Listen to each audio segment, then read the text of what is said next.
యోహాను గారు రాసినటువంటి మొదటి పత్రిక మనం చూస్తే 2వ అధ్యాయంలో 15, 16, 17 వచనాలు మనం చూద్దామండి. యోహాను గారు రాసినటువంటి మొదటి పత్రిక 2వ అధ్యాయము 15, 16, 17 వచనాలు మనం చూస్తే, ఈ లోకమునైనను లోకములో ఉన్న వాటినైనను ప్రేమింపకుడి. దేవుడు చక్కగా చెప్తున్నారు, ఈ లోకమునైనను లోకములో ఉన్న వాటినైనను ప్రేమింపకుడి. తర్వాత ఏమంటున్నారు ఇంతకీ? లోకములో ఉన్నదంతయు, తర్వాత ఎవడైనను లోకమును ప్రేమించినలా తండ్రి ప్రేమ వానిలో ఉండదు. 16వ వచనం మనం చూస్తే, లోకములో ఉన్నదంతయు అనగా శరీరాశయు, నేత్రాశయు, జీవపు డంబమును తండ్రి వలన పుట్టినవి కావు, అవి లోక సంబంధమైనవే.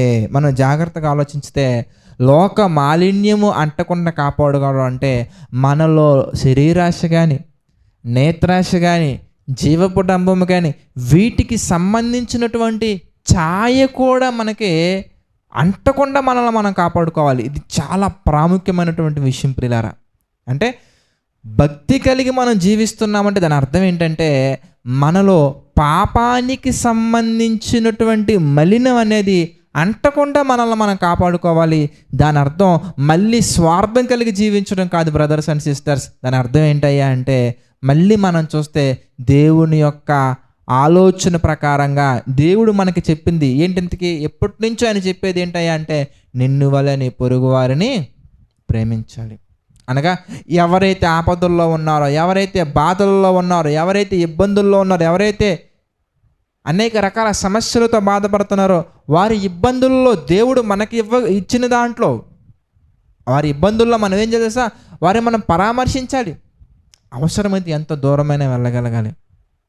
పరిస్థితిని బట్టి ఎంత దూరమైన నువ్వు వెళ్ళగలగాలి. అంటే నీ స్వార్థం నువ్వు చూసుకోకుండా, నీ గురించి నువ్వు ఆలోచించుకోకుండా, నీ యొక్క ఆలోచన ప్రకారం నువ్వు నడుచుకోకుండా, నువ్వు హ్యాపీగా ఉన్నావు లేదని చూసుకోకుండా, నువ్వు ఎలాగైతే ప్రేమించుకుంటున్నావో, అంటే నీ యొక్క సౌలభ్యం ఎలాగైతే చూసుకుంటున్నావో, ఒక్క మాటలో చెప్పాలంటే ప్రియులారా, నీవు ఏ విధంగా అయితే పరలోకానికి చేరాలనుకుంటున్నావో, నీవు ఏ విధంగా అయితే నరకం నుంచి తప్పించబడాలని కోరుకుంటున్నావో, అదేవిధంగా ప్రతి ఒక్కరు కూడా నరకం నుంచి తప్పించబడాలి. ప్రతి ఒక్కరు కూడా పరలోకాన్ని చేరుకోవాలి. ప్రతి ఒక్కరు కూడా ప్రేమ కలిగి జీవించాలి. ప్రేమ కలిగి జీవించడం అంటే ఏంటి బ్రదర్స్ అండ్ సిస్టర్? యోహాను గారు రాసిన మొదటి పత్రిక 4వ అధ్యాయం మనకు కనబడుతుంది. ఏంటి? దేవుడు ప్రేమస్వరూపి, దేవుడు ప్రేమై ఉన్నారు. అంటే ప్రేమించాలి మనం, అనగా దేవుని యొక్క ప్రేమను మనం తెలియచేయాలి.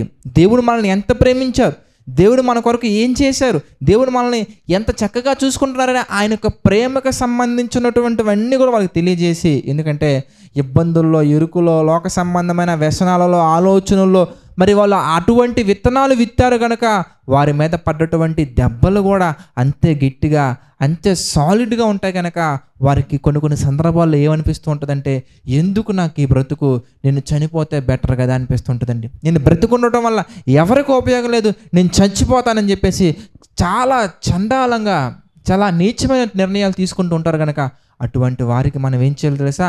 దేవుని యొక్క ప్రేమను వ్యక్తపరిచి, దేవుని యొక్క ఆలోచన తెలియజేసి, అతని పట్ల దేవుని యొక్క ప్రణాళిక ఎలా ఉందో తెలియజేసి, వారి యొక్క ఇబ్బందులు మనం వాళ్ళని పరామర్శించి, వారికి కావలసినటువంటి నీడ్స్ మనం అందించి, ప్రభు చిత్తాన్ని బట్టి, ప్రభు కృపను బట్టి వాళ్ళని ప్రభు కృపలో బలవంతులుగా చేస్తూ, అనగా వారు పాప సంబంధమైనటువంటి ఆలోచనలు, పాప సంబంధమైనటువంటి వ్యసనాలలోకి వాళ్ళని వెళ్ళకుండా కాపాడుచు, మనం పాప సంబంధమైనటువంటి ఆలోచనలు మనకు అంటకుండా కాపాడుకోవటమే భక్తి.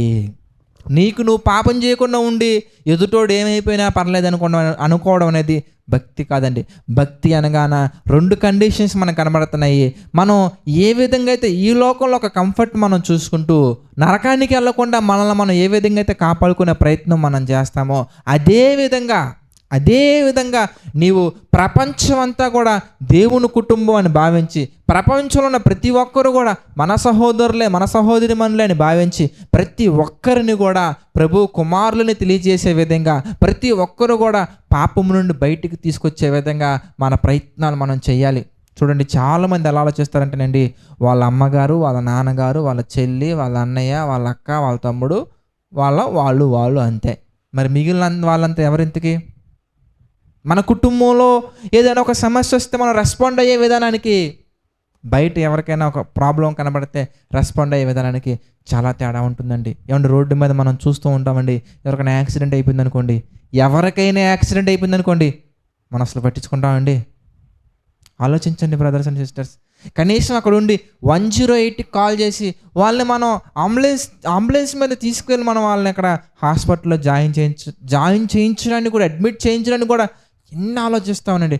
అక్కడే కనుక మన చెల్లో, మన తల్లో, మన భార్యో, మన పిల్లలో, మన కుటుంబ సభ్యులు ఎవరో ఒకరు ఉంటే అప్పుడేం చేస్తామండి? అప్పుడు కూడా అలాగే వెళ్ళిపోతామండి? వెళ్ళమండి. అంటే మన అనుకుంటే మాత్రం ఒకలాగా నిర్ణయం తీసుకుంటాం, వేరే వాళ్ళు అనుకుంటే ఒకలా నిర్ణయం తీసుకుంటాం. మన కుటుంబంలో ఏదైనా ఒక ప్రాబ్లం వచ్చినప్పుడు ఎలా రెస్పాండ్ అవుతామో అదే విధంగా, అదే రీతిగా ప్రపంచం అంతా మన కుటుంబమే కాబట్టి ప్రపంచంలో ఉన్నటువంటి వారు కూడా ప్రభువు యొక్క ప్రేమను తెలుసుకునే విధంగా నీ యొక్క సాధ్యమైనంత వరకు, శక్యమైతే నీ శక్తికి మించి కూడా నువ్వేం చేయాలి తెలుసా? ప్రయత్నం చేయాలి. ఎందుకనగా ప్రభువులోకి వచ్చిన తర్వాత ప్రతి ఒక్కరూ కూడా దేవుని పిల్లలే అనే ఆలోచనకి మనం రావాలి. అలా కాకుండా ప్రభువులోకి వచ్చిన తర్వాత కూడా స్వార్థ ప్రియులుగా మనం ఆలోచించి మా అమ్మగారు, మా నాన్నగారు, మా చెల్లి అని నా నా నా అనే ఈ ఫీలింగే ఇట్ సెల్ఫ్ స్వార్థం. ప్రపంచం అంతా దేవుని పిల్లలు, నేను దేవుని కుమారుని, ప్రపంచానికి అధిపతి దేవుడు, దేవునికి పిల్లల మనందరం కాబట్టి దేవుని ప్రణాళిక ప్రపంచంలో జరగాలని ప్రతి ఒక్కరిని కూడా మనం చక్కగా ఆలోచిస్తూ దేవుడు చెప్పిన విధంగా ఒక కుటుంబం, విశ్వాస గృహానికి ప్రతి ఒక్కరిని తెచ్చే ప్రయత్నం మనం చేస్తూ, మనం పాపానికి దూరంగా ఉంటూ అనేక మందిని దూరంగా ఉంచటమే భక్తి. ఇప్పుడు ఇందులో శక్తి ఏముంది? ఈ భక్తిలో ఉన్నటువంటి శక్తి ఏంటి ఇంతకీ? ఈ భక్తి ద్వారా వచ్చే ఉపయోగాలు ఏంటి ఇంతకీ? భక్తిహీనులు అంటే ఏంటి ఇంతకీ? మరి పైకి భక్తి గలవారి వలె ఉండి దాని శక్తిని ఆశ్రయించకపోవడం అంటే ఏంటి ఇంతకీ? ఇవన్నీ కూడా ప్రభు కృపను బట్టి, ప్రభు చిత్తమైతే రేపటి దినాన మనం ధ్యానిద్దాం. ప్రతి ఒక్కరు కూడా తలలో ఉంచి ప్రార్థనలో ఏకీభవించండి. ప్రార్థన.